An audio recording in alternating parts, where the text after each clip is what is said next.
Welcome back to the Wrestling Related Podcast, where the topics are related to wrestling. The three of us are related to each other. I'm Josh. I'm Dustin. And I'm Cory.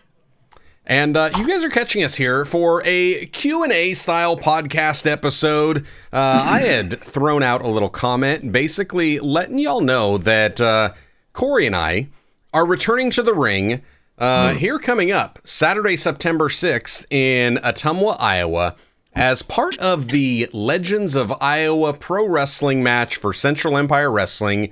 And it's been a minute since we have wrestled. And many of you that have watched our videos have asked about our past as indie wrestlers. And I thought, what better way than for you guys to submit a few questions, and we will take our time to try to answer them as thoroughly as we possibly can, with brevity in mind, because, well, we're old and we've got to go to bed early. Big words. I don't know what brevity means. Quickly. Quickly. Oh, okay. So, hey, first off, Dustin, you're not returning to the ring. Absolutely not. There's no way anybody on this green earth will ever get me back into a ring. Dustin, why are you not returning to wrestling? Because Dustin knows his limitations. Dustin was stupid. Dustin came back for a 20-year thing, which was fun until Dustin broke 5 ribs. Now it's no more fun. Dustin realized Dustin's too old. Dustin's never going to be in shape to get into wrestling again. Even if I look like Dave Bautista does now, there ain't no way I'm getting back in a ring. Ain't no way. You can't do it. Nope. Okay. I am the one that will officially say I'm retired. All right. Whereas Cory and I are returning, and if you looked on this image that's to my right, if you happen to be watching this and not just listening to it, you won't see Josh or Cory on there, but you will see our wrestling gimmick names of Chance Cordova and Vin Cross, which this might be a good time to maybe give a brief background of us as indie wrestlers. And I think, again, gotta be brief. We have to start with Dustin, because he's the one that kind of started it all. So, Dustin, give a quick, brief background of how you got into wrestling and whatnot, and what your primary gimmick was, if you did anything else that you think is pertinent. So back in the day, I planned on going to a wrestling school, and I was going to leave the state of Iowa. I had my application and form already set up and ready to send it out to Larry Sharp at the Monster Factory out in New Jersey. And at the time, I was a licensed barber cutting hair, and one of my customers came in and said, "Dust, you're into wrestling, right?" I said, "Yeah. In fact, I'm thinking about heading out to New Jersey for a school." And he says, "My brother-in-law's a wrestler." And I'm like, "What?" He goes, "Yeah, in fact, he's going to be up in Des Moines here pretty soon wrestling for Harley's organization, Harley Race's organization." He says, "You want to go?" I said, "I'll be there." So I went, and I met T.S. Aggressor and some of the other guys up there, and he said, "Yep, I'm getting ready to start a wrestling school, and if you're interested." He gave me the details. Next thing I know, I'm driving every weekend 3 to 3.5 hours each way, going up for training, and rest is history. Yeah. For me. And then after he had been doing that for a little while, I decided I'm a poor, broke college kid, and maybe I will sweet talk my older brother, Dustin, who actually has some money, into loaning me some money so I can afford to start training. And so that was a lot of working it off. I think he had me doing stuff around the barbershop because I wasn't always paying with cash. Go for this, go for that. Yeah. I got my payback elsewhere. You probably did. So I started in about a year after you did, or maybe 10 months or so.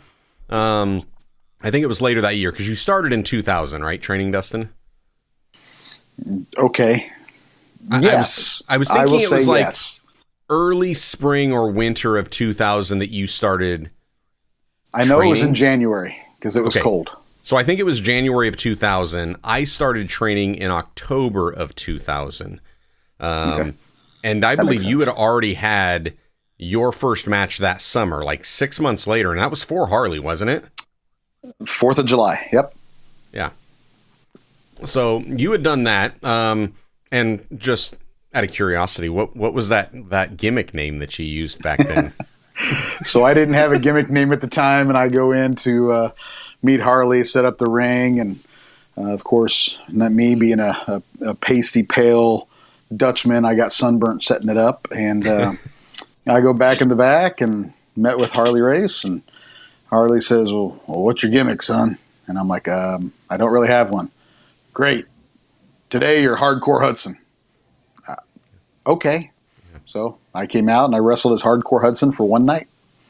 Kind of makes me wonder if Harley was the one that came up with like Bray Wyatt's first gimmick of Husky Harris too. Just had something with the H's that just had to do something. Harley Ray, yeah. Harley, yeah, that makes sense. So then we fast forward. I get into it. Start training October. My first match, I believe we actually promoted the show. Because I think it was at the college that I was going to and that Cory had went to, AIB College of Business. And we had done a show there. And it was, Dustin, you against me, because it was your then gimmick, which you maintained pretty much for the rest of your career as Big Dog Barber, against my first gimmick that you two pretty much bestowed upon me of Giggles the Clown. Why were you named? Why were you named Giggles the Clown there, Josh? I think you guys just called me Giggles because you kept trying to beat on me and put me into submission. And every time we beat on you, you just kept giggling. My response was to laugh for the pain. So it kind of worked. Come here, I never caused you any pain. Yeah, but then... that you didn't ask for or deserve. Yeah, that gimmick, I tried to kill it many times, and it kept resurrecting. And then it was about October of that year, I think, that we wound up going over to East Dubuque, Illinois, had a show there for, I want to say, like New Dimension Wrestling or something like that. And that was the debut of Chance Cordova, which had many iterations along the way, starting primarily as a singles guy, not having an identity, until later on found an identity in tag wrestling as part of the Second Coming. And then where does Cory fall in this mix? Cory falls into this mix by Dustin shows up after his first or second day of training, and I pretty much give him the third degree. Tell me all about it, everything. What's up going on? What happened? What so and so say? What happened? And he's like, "You just want to drive next time?" And so I became his, I don't know, Guy Friday or chauffeur or keep him awake on these long drives. Lackey, whatever you want to call it. It was go for this, and he'd be in the ring and be like, "I'm thirsty. Go get me some water." So Dairy Queen's down the road. Go get me a peanut butter cup. Something. But did that all through his training. Before Josh started training,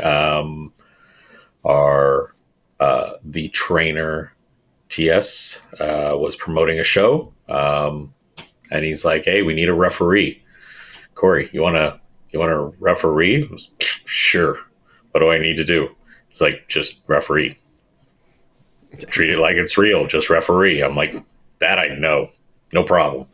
So then did that. It became a running thing for a little while until Josh is wrestling and he's going along for a while. And then I'm like, this is just torture watching these two have fun when I want to have fun too. And yeah, let's go. So I jumped in, and I want to say East Dubuque was the place that Vin Cross and Big Dog wound up beating on the other two guys that trained in my group of Freak and Devin Carter. And so, yeah, which I came up with the name Vin Cross by just being a very steadfast Christian. I wanted to throw the name Cross in there somewhere. I did not have a first name to come up with. It was the day of my debut, And TS comes to the back and he's like, so what's the name? I got to have somebody announce you. I was like, I don't know. I'm doing this and that. And he's like, Vin. I just watched Fast and Furious. You're Vin Cross. I was like, okay, that'll do. and that will do. Yeah. So let me get into a couple of these questions that we wound up getting. We got one from Doc Idaho, and he had said, I'd love to hear stories of your indie days, especially about guys that you worked with that later ended up in major promotions. And we could also maybe put in a little bit of a spin on that, not just guys that we worked with that ended up in major promotions, or maybe guys that we worked with that came from major promotions. So let's run around the horn, and we'll start with the person that got straight into wrestling first. Again, we'll keep the same order. Dustin first. Who you got? Who are you thinking of when you think about guys that you worked with that ended up in a major promotion or that came from a major promotion? Well, probably one of the big names. I was Big Dog Barber. I was a barber, licensed barber. So, of course, somewhere there I had to have a tag match with Brutus the Barber Beefcake. So me and I guess you can say the artist formerly known as Brutus the Barber Beefcake were in a tag match. That's on YouTube there somewhere. Let's see, other names. For ROH and even in the behind the scenes in AEW, BJ Whitmer did a whole lot of stuff behind the scenes. I got to be in the ring with him for Harley. And you were in the ring with him before he went to ROH and before he started. That is correct. Yeah, he's one of those that early on. Yep. But a lot of the old guys, Harley Race, of course, Butch Reed, I was on a card with him, Billy Gunn, and then I got into promoting at that point and doing a lot of promotion and bringing in people like Ted DiBiase and the DiBiase brothers and Perry Saturn and Delirious from ROH and Matt Seidel and some of those names. But I actually kind of enjoyed doing the promoting even more so than the wrestling, but the wrestling was, of course, the first and foremost passion. Now one of the other names that I remember you being on cards with a few different times because of working with Harley was Trevor Murdoch or Trevor Rhodes. Trevor Murdoch. I can't remember. Did you ever really work with him outside of maybe like a battle royal or something? Because I can't remember. I barely remember who I wrestled. My very first match, the 4th of July night for Harley Race, I was in a one-on-one against his heavyweight champion at the time, or one of his former heavyweight champions at the time. And then I turned around and was in a tag team battle royal. And, of course, Trevor was in that one. As far as one-on-one, the only one-on-one encounters that me and Trevor had was after wrestling my trainer one time in a match for Harley. Trevor was in the back when I came back, and little story about that is he came up, he says, Big Dog, great match with TS. You had a great job, but you got to do me a favor. Here's my advice to you. You got to fire those punches and you got to really just throw them in. And I'm like, all right. He goes, yeah. Kind of like this. And he threw a punch and he popped me pretty good. And I'm like, all right, yeah, well, okay. Let me try that. He goes, actually, I would, but I got to go talk to Harley real quick, but good job. And then he runs off. Nice. But he was a great guy. He was a fun guy to work with, to be in the ring with. When I'm thinking about chops me, like I do. Yeah. When I was thinking about me and someone that I had worked with, trying to answer that question of, maybe somebody that you worked with that later ended up in a major promotion, the first name that comes to mind for me is Sean Davari. And I remember laying down, watching him climb to the top, going for the magic carpet ride, and fortunately being able to roll out of the way because I think if I remember right, it was like last minute that the promoter decided to change who was going over on that.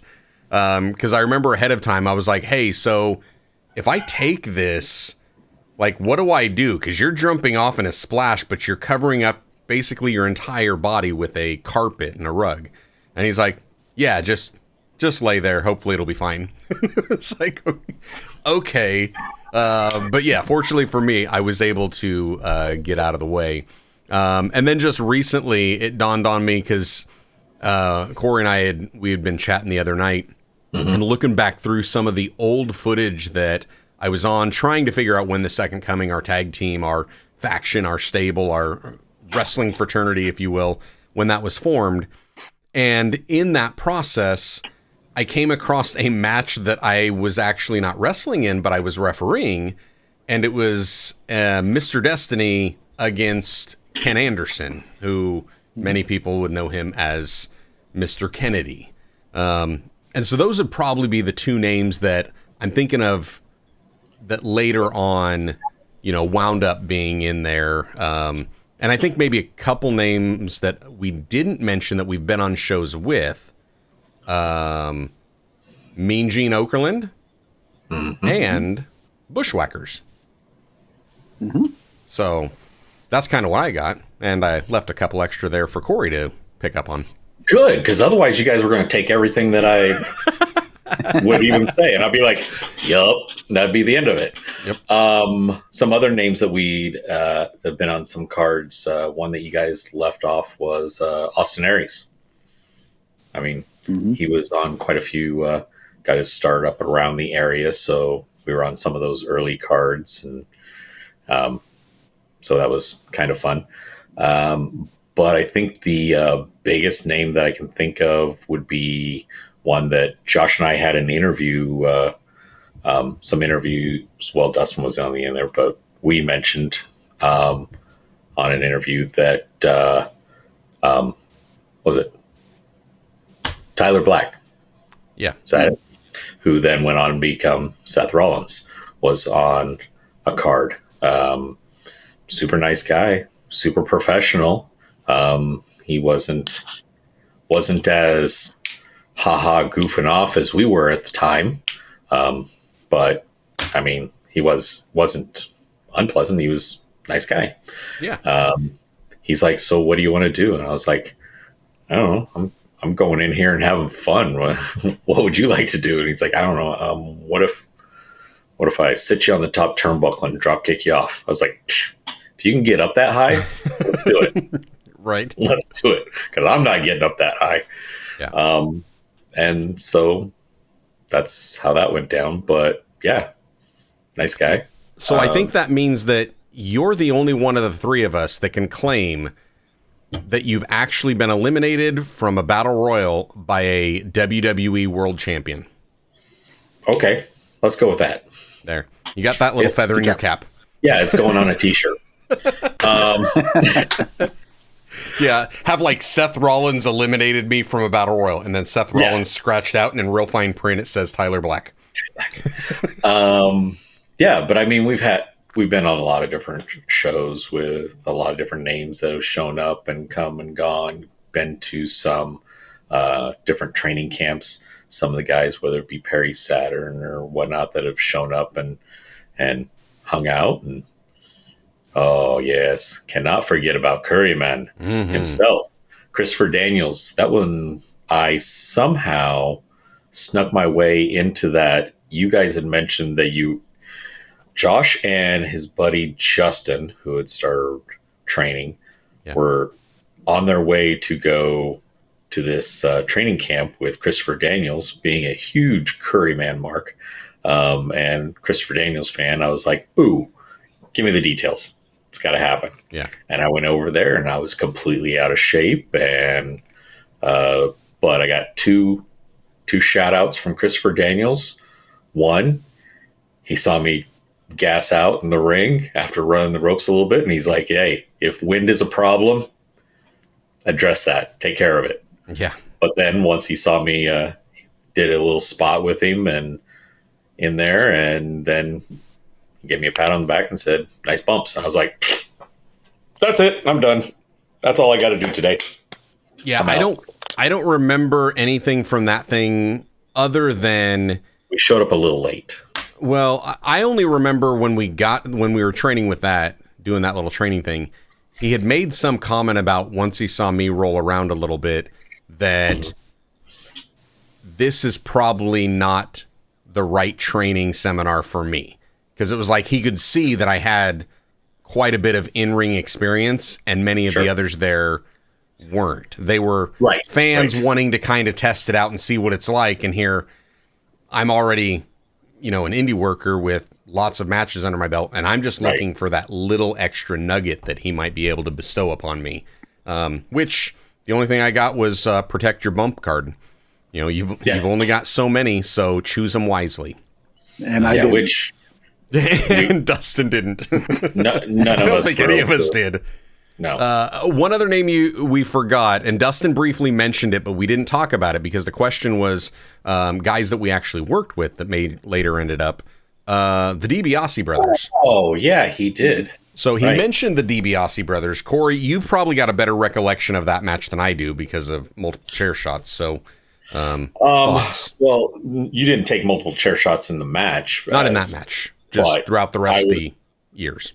I was also wearing multiple hats during that show because I was helping out with some of the promotion too. So, but Dustin and his wife were doing the bulk of the work there. I was running around trying to look important and get my picture taken with Ted, but hopping in the ring with his boys, and I remember standing back there after getting all my gear, catching up with you before they played the music, going, "Okay, I know who we're working. What are we doing?" And you're like, we'll figure it out. Let's go." But they were cool. They were smooth and not much. It was one of their very first matches, one of their early matches. But not that you would be able to tell. I mean, yep, exactly. There were certain things like when I'm crawling to the ropes that they instinctively, having been around it and watched enough matches, they're like, "Oh, he's going to do," and setting himself up. "Oh, I'll do this." Boom. Yeah. And so, no, it was a good time.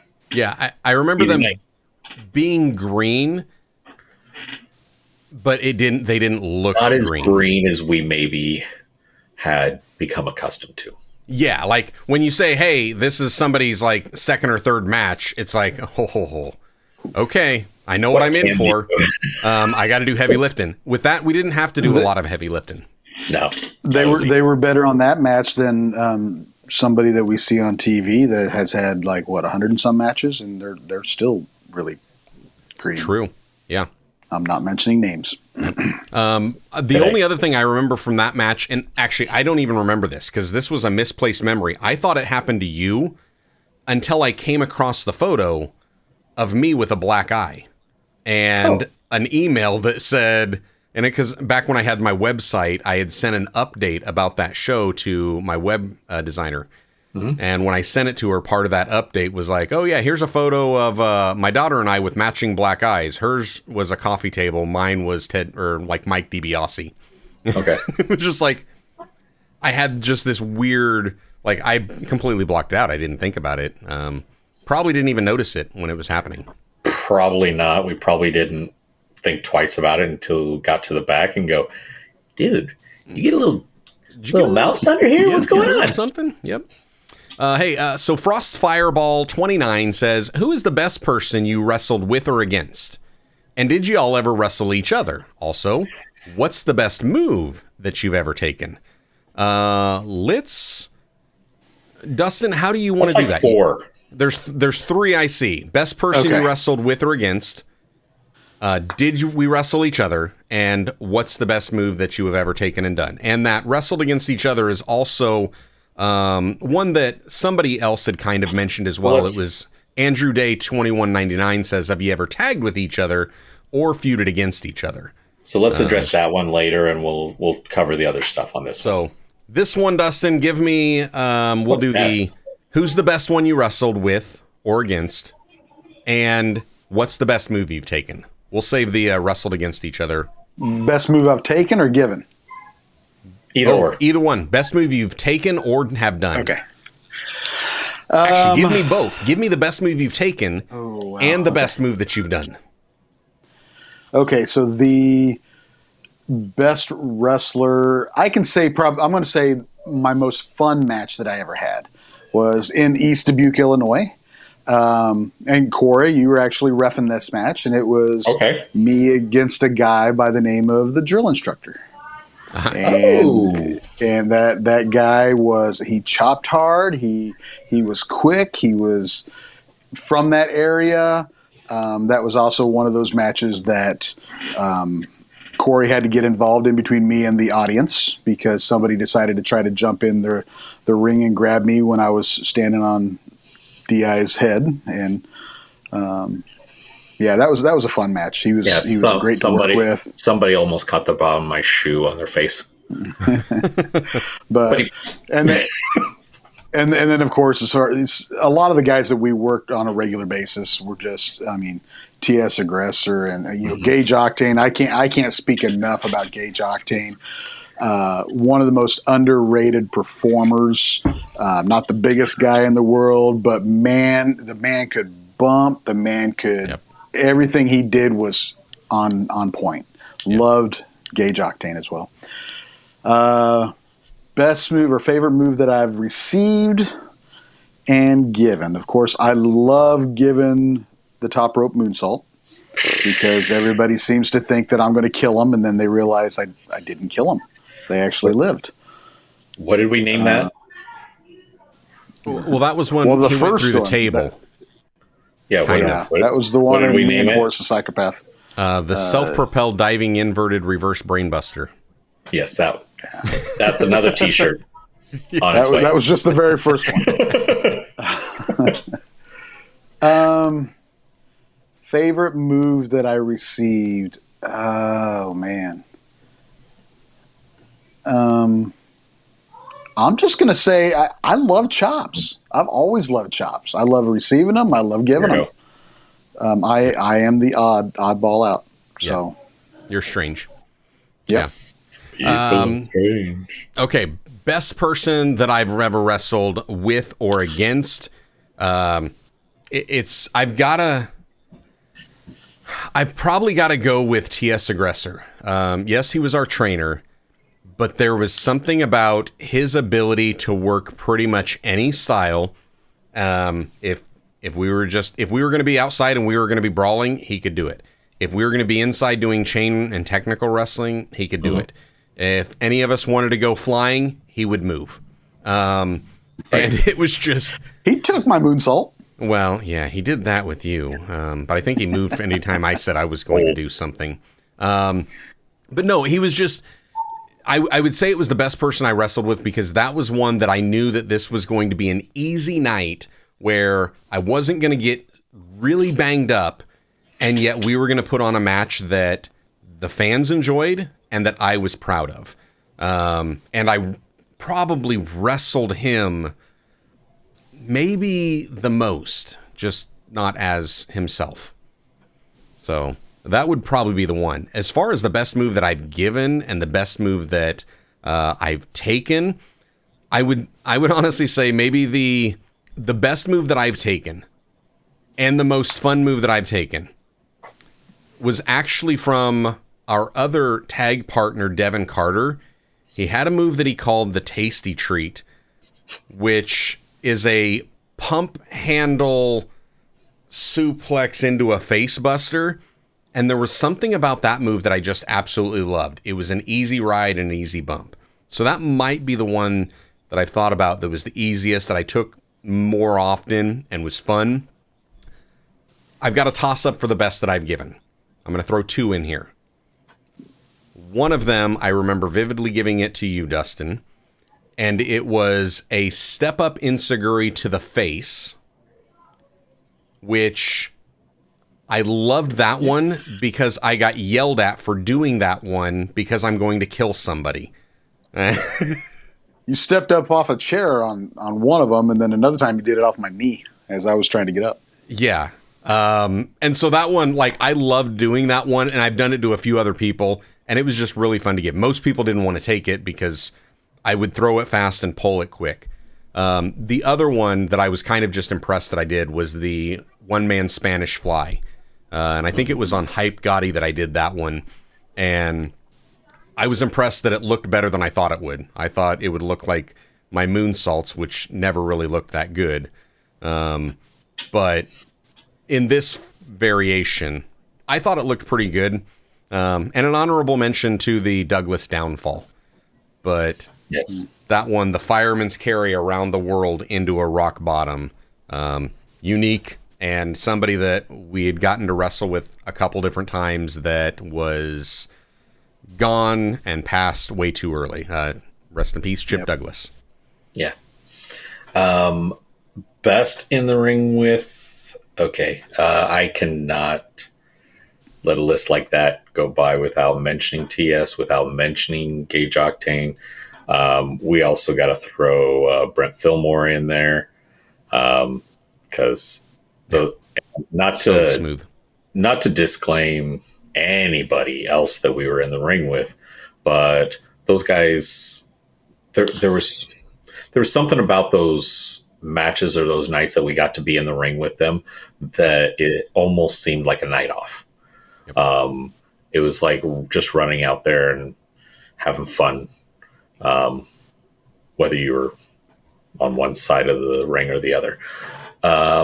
However, one that we haven't mentioned, I gotta say, is Matty Starr. He started off as this skinny little blonde-headed goofball that was just way more energy than he had common sense. And, he just was a sponge and just soaked things up, and he would learn stuff, and you'd throw him a curveball and he'd want to take that and run with it. But a lot of fun to get in the ring with Matty. And again, things were easy. The only person, you're talking step up Enziguri to the face, him and I had this spot where I would somehow get a hold of one leg and it would be the wrong leg, and I would take an Enziguri to the face. And every time he'd come to the back, dude, sorry, I drilled you. I was like, you didn't touch me. He's like, no, I swear. I'm like, I know you didn't touch me. It was that good. Just don't worry about it. I wish he wouldn't have touched me on an Enziguri. He left the boot places in the back of my head on that one. He was used to throwing it to the face. I don't know what to say. Yeah, it was something. But and he's still going strong today. He's got a show coming up this weekend, I think. Now, as far as best or favorite move taken and done, being a big curry man, Mark, I'm a fan of the spicy drop, not to be confused with a burning hammer where you drop somebody on the top of their grape, but a spicy drop is more off of one foot and landing the guy pancake style onto his face and whatnot. It's a fun drop. It's a fun ride. It's fun to deliver. And it's an easy moonsault for somebody that is nervous about taking a moonsault. And that's an honorable mention. The two that I got to call out are same reason that Josh had that one, because was told, don't do that again. You're killed him. We did a show with, we were planning a match, going through some different spots and whatnot, like the week before, and we had a show up that Mean Gene was going to be on. Mm-hmm. And I remember running through a particular spot where I took a super kick off the run, and TS ripped you a new one that just killed me. And I'm laying there, and all I did was lift up my head and was like, what? I'm good. And Mr. Destiny was there, and he's like, screw that. I'm not following that. And he walked out. Yeah. I was like, we can't put all this together. Are you kidding me? This is just ideas. Right. But then the one giving was, I gave you I think it was the same day, I gave you a Saito side suplex, and grabbed you from the side. I guess Karrion Cross does it. And I went straight back, and you just kind of big shoulder roll, and then I got read the riot act because I'm going to break someone's neck. Yep. And you're like, it was easy. It was easy. There was nothing. So for sure.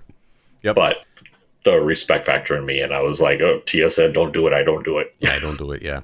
Yep. But yeah. Tommy Phoenix Risen had a little spin on what we just answered. Sure. He's one of our members, and he says, what's your favorite move to perform on other wrestlers in multiple times in the same match? Ooh. So to me, this comes to I just don't. Something that may be more of a strike or an attack type of a deal rather than, although occasionally it could be an actual move. Dustin, what you got? The Bubba Ray Dudley, full Nelson, big old butt drop. Butt drop? Loved doing them. Gave them to multiple guys, multiple times, multiple nights. Especially in like tag matches or in battle royals, even it was like, here comes the butt drop spot. And then it was like, everybody else find a corner. Well, clear some people out of the way first, because absolutely, you don't want 30 guys in there and then try to do that. Someone's going to blow an O-ring. Yeah. The one that I'm thinking of for a move that I would perform on others multiple times in the same match, a clothesline. I liked my clothesline. It took me a little while to get it. When my clothesline was more of like a somewhat shoulder tackle and clothesline, and I would lean off kilter. So when they run into me, they're not running into my arm, but they're kind of running into my shoulder and chest.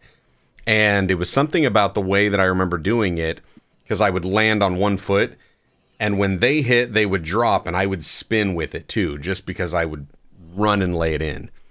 And that was a fun one. Very seldom did I get to do the same move on somebody multiple times, unless it was like the Three Amigos. But that one's probably the one that I remember doing multiple times. Didn't care if they were big or small. It was just fun to do. Quick side trip. Would you guys say that the clothesline is one of those things that everybody thinks is the easiest thing in the world, but it's not? Correct. It's the easiest one to hurt yourself on. It's the easiest one to hurt yourself on, and it's the easiest one to make you look weak. Yes. If you can do it right, or you can do it like you think you're supposed to do it, and it's going to look like garbage, and it's going to hurt.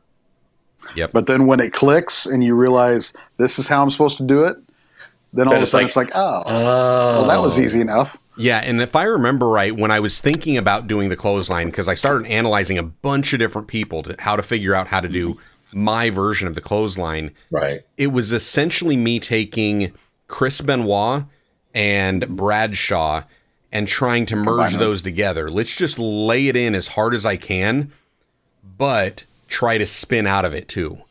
And it was different, it looked different, and it worked. Yeah, I can't say that there's anything that I really hit somebody with multiple times that's not a forearm, a chop, something along those lines. Something along poke those to the lines. eyes. That would be like Josh doing the poke of the eyes. I mean, that's poke his in the eyes, running kicks go-to. in the crotch. Did a lot of those multiple times. Could say an arm breaker of sorts, but not always. But there were times I remember you doing. What was the? It was like a flipping leg lariat that you did. Like, I used to do the leg lariat, like where you jump. Oh, up you would run kick. up and more of a back kick, and I did more. But of yours was like a somersault thing. More of a. I don't remember what it's called. I don't either. But it was more of just a leg lariat, so it was more along the lines of, say, a cross between a psychosis spinning leg lariat and a Liger rolling leg lariat. So it was somewhere in the middle of there. Yep. Basically, Josh because is I couldn't more like get up. Dean Malenko. Yeah. Yes. Where you just jump up and throw it. Yep. Yes. Which that kind of leads us into, have we ever tagged with each other? Yes. Or feuded against each other? Yes. Never. What variations? Because Dustin and I've tagged with I both of remember you. we have feuded against each other, but did we ever tag with each other? No. I can't remember. I know I don't we like you feuded that much. Yeah, we feuded against each other early and late in basically whenever I was singles, I remember feuding with you. Cory and we would feud And tag. and tag, singles feuds, tag feuds. Yeah. Yeah, and different variations. And I think we had one 6-man tag in our... well, actually, there were a couple 6-man tags that we did. I remember there was a match we had Flav in there. But... What? Yeah. What? That's Everybody needs a mascot. Right? Yeah, that That's one was funny because essentially remember what it we did a corner spot with Flav where I think we had a guy in the corner. You ran in and gave him like a running back elbow. I ran in and did that step up knee, made it look better than CM Punk can do. Oh. And then Flav went running and jumped and slapped him. And it popped me. I got a kick out of it. But yeah, And lots then Cory and I tagged against you and Devin once. Yeah, you guys had tagged. But did you guys ever feud? No. I don't think so. No. Okay. We Cory's smart. we both like beating on other people. And True. yeah, he chops too hard and he knows I cheat too much. So And you've both realized that it's just more fun to beat on me. It is. well, It is. so many Even to options this out day. there Yeah. because you giggle. This is definitely true. Okay, while we're on this, and we're talking about the ever feuded or tagged with or against each other, Yes. what is the favorite match we had either with or against each other? I mean, you two, it's going to be kind of easy because you had one with each other. Two with each other. Two with each other? Yes. And sorry, You'll have you to weren't refresh in the my match. memory on that one. That was the Dubuque one where we beat on. Oh, yeah. Where we beat on Freak and Devin Carter, and I liked that one more because I was beating on Freak and Devin Carter. And I think Dustin would And probably like the one. I think it was the first time that Dustin and I actually tagged. I believe so. Yeah. And I liked that we didn't have near as much planned as what we thought we needed, and realized didn't need. And we even scrapped some things. We had an idea of. We didn't even have an idea of who was going to start. I think we did the rock, paper, scissors to see who was going to start the match. But we just. I'll be honest. There. That match, the only thing I really remember was I know that was the Freak's first time of taking a kendo shot to the head, and I told him ahead of time, I'm like, just make sure you bump, make sure you fall after that first one, because if you're still standing, I'll make sure you're not after the second one. Yeah. And his mother was in attendance. Oh, he made the mistake of staying up after the first one. He didn't stay up after the second one, and his mom yelled at me, bloodying up her son, and I'm like, and if you happen to stumble upon it, then there's me standing mid ring going, "Hi, Mom," just to rub salt in the wound. Funny. But then, Dustin, would you have actually preferred the second time you tagged with Cory against me and Devin Carter? I enjoyed that one. Because I mean, you got to put me through a door, didn't you? Yeah. Did we? Powerbomb through a door. Yeah, we did. Chair shots, I think, in that one as well. Maybe I just remember more from the other one. That could be. I should watch that second one. Okay, so how about both of you either with or against me? Well, Dustin not with, so it would be against, but Cory with or against. Favorite match that you had? I don't know. We did one at 3XW where we didn't have to do any of the second coming gimmick. It was just Vin Cross against Devin or against Chance Cordova, and Two just of them went out, and and I can only find one online. Yeah. So anybody else got the other one, send it to me. We had two of them because one of them was a time limit draw, if I remember right. We did like a 30-minute time limit draw. Was it? And yeah, that was the stupid. other one wasn't. Why would I do that? I don't know. I'm thinking I'd maybe be it was a dying at 20 3 minute. minutes. I don't know. Maybe it was a 20 minute. Maybe it was a 15. I don't know. No, it could have been. We just planned it different. One of those was my favorite too, and I don't remember which one it was, but it was because that was the weekend after Eddie Guerrero had passed. And we did an Eddie Guerrero tribute match. So we pulled out as many of Eddie's spots and moves as we possibly could, just as a nod to him. Because he was one of those guys that, I mean, we appreciated. And I think it might have been the same match. And there was a point there where it was in that match. So I had learned how to give arm drags a particular way, which was not very Ricky Steamboat. And it was getting in that match. And I was like, screw it. I'm just going to do them the way I think Ricky Steamboat would do it. And I watched it after the fact. And I was like, oh, I like those. I always thought my arm drags looked like crap. And then I was like, oh, I like those. Those look okay. Yep. Dustin, favorite one against me? Well, the first one was always kind of fun at the college. But I think our buddy Chad, I think he liked that one a little bit more because we asked him if he wanted to work security, and we're like, yeah, and he got to tackle me on the outside. He got a kick out of that one.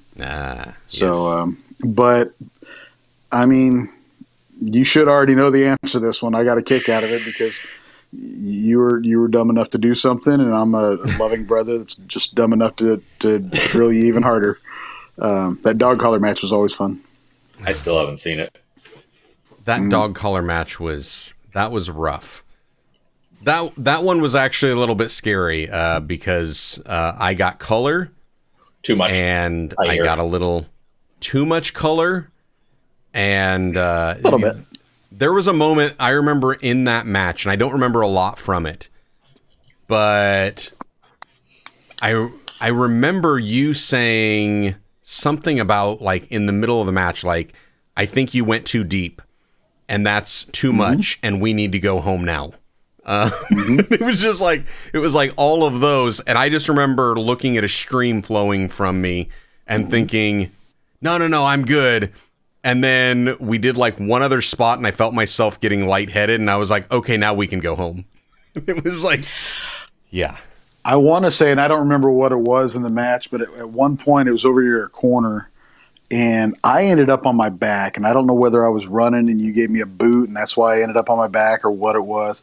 But I went down, and I'm on my back, and you looked down over top of me, and you started dripping into my face, and I'm just like, oh, yep, we're done. Yeah. So, and that's about the time we said, let's take it home. Let's call it good. Yeah. The one that I think that we had that probably my favorite was the one that was before that. So that one was down in Hedrick for EPW, but we did one in Delta for IPW. And unfortunately, the audio on that one that I've found, like the video that we've got of that, the audio is just, it's horrendous. Shot. But I probably enjoyed that match more, which I think is the first time that you ever did the Canadian Destroyer in a match. Because I remember we had practiced it before the card just to see if you could do it, if I could do it with you. And it worked well. But that one was one that I was like, oh yeah, this works. This is good. It wasn't the best Canadian Destroyer I've taken from you. There were a few others that you gave, and they wound up being better. But there was something about that match that and that stuck with me even there. I was like, this is probably one of the better matches I've ever had. Because it was like everything we were doing was just clicking, and it was firing on all cylinders. So that's probably that one. Let's wrap up this episode with one from Jennifer Mathis. We've seen her on several of our watch-alongs. And this one's kind of more for Cory and I, even though Dustin has kind of already answered this one. How often will you guys do the tagging thing? Will this be the only time, or do you think you'll do it at least one other time? I like hearing about it, even if I can't actually watch it. And we'll expand that. Do we think that this will be the only time or the last time that we get in the ring, or will there be another one? This is wrestling, people. We can retire 400 times if we want. Never say never. And I would even put it this way. Dustin says that he will never get in the ring again. I say that there is a chance that Dustin could get in the ring, just not in a wrestling capacity.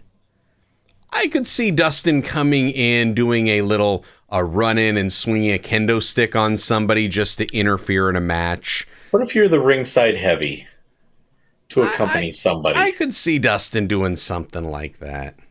But nope. No bumping. He says no. No bumping. No bumping. Just got to swing a stick. Nope. No.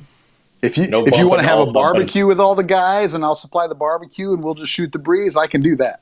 Yeah, show up to an Iowa Wrestling Legends showcase, and you're just there to sign autographs and say hi to people. You're okay with doing that? I can sit at a table and say hi. Sit at a table. Yeah. On the outside, I'll never get in the ring. You'll never get in the ring. You'll never get in the ring. Would you be on the outside as a manager? No. No, not even for that. No ringside. No special guest referee. Not even if it was like wrestling related versus like what's the Vibe crew? You know, Brandon does everything, like a tag thing. Cory and I against two of them, and you're our manager on the outside. No. The closest thing to ever doing anything again, maybe a plant in the audience. Ooh, but that might be more physical than what I'm talking about. No. What, you think you're gonna roll an ankle rolling into the ring? It won't be. I'll be holding onto a guard railing, have a chair behind me that I can sit down in. Yeah. No. As far as me answering that, I will say I have no plans of any matches after this. Plans change. So that's all I've got. But yeah, it's something that the last time was 4 years ago, I think. And the time before that was like 4 years prior to that. And the time before that, I think, was 7 years. So no plans, but who knows? Maybe. So I would concur with Josh's assessment. I am one that benefits from having motivation to do some activity other than playing video games and talking to these guys on YouTube. However, I recently thinking I needed to get in a ring to see how much dust I need to dust off, and I've got owies in the place that I forgot. So, I may have to reconsider that or dabble a little bit slower and see what's going on. But protect the bump card. There are very few left. And the older you get, as you get older, you lose bumps off your bump card without ever having to bump. Yeah, and then we see Dustin Rhodes still in the ring, and it's like, show off. Right? So Billy Gunn. Right. Any other show off? When it comes to this, any other final thoughts or final words you guys got? If you're passionate about it and you want to do it, go for it. You only live once. And as fans, it is imperative. It is your duty. It is a requirement that you must support independent wrestling. Yep. So if you got a show nearby, show up. You think that it's not going to be the same as watching it on Monday night or on Wednesday night? No, it's not. It's different. Yeah. And it's a blast. You're going to have an awesome time. Guaranteed. Yep. And Along those lines, if you happen to be in the Iowa area, Ottumwa, Iowa, Saturday, September 6th at the Bridgeview Center, it is Bridge City Slam VII. You're going to have Cory and I in the Legends of Iowa Pro Wrestling match, where it's an 8-man tag match. But also on the card is going to be The Godfather and Jacqueline and the Vaudevillains and Frankie Kazarian, and I know I'm forgetting lots of other people. Masha Slamovich. Christy Hemme and Masha Slamovich. How could I forget both of them? And those are just some of the names. So come over, check it out. We will have links down in the description below. And Austin Bayliss, too. Austin Bayliss, yeah. He's right there. Yeah, he's somebody that we had his first match, and I'm pretty sure he might still have boot prints on him. And that guy right there above my finger, we all said that Gage Octane was one of the best wrestlers we ever wrestled. He's right there. He'll be there. It'll be a good time, good fun. Make sure to check it out. And who knows, if Central Empire Wrestling winds up getting this posted up after the fact, y'all will find out from us. We will wind up putting a link in one of our community posts so you can check that out. But nothing like trying to check it out live and in person. I think that's all we've got for this episode. If you guys enjoyed this, make sure to give it a like, give it a share, subscribe to the channel if you haven't already. And if you want more of this Q&A type stuff, whether it's about our past or wrestling in general, let us know. Throw some comments, some questions in there, and we may just get back to this another time. So, until then, bye, y'all. Bye.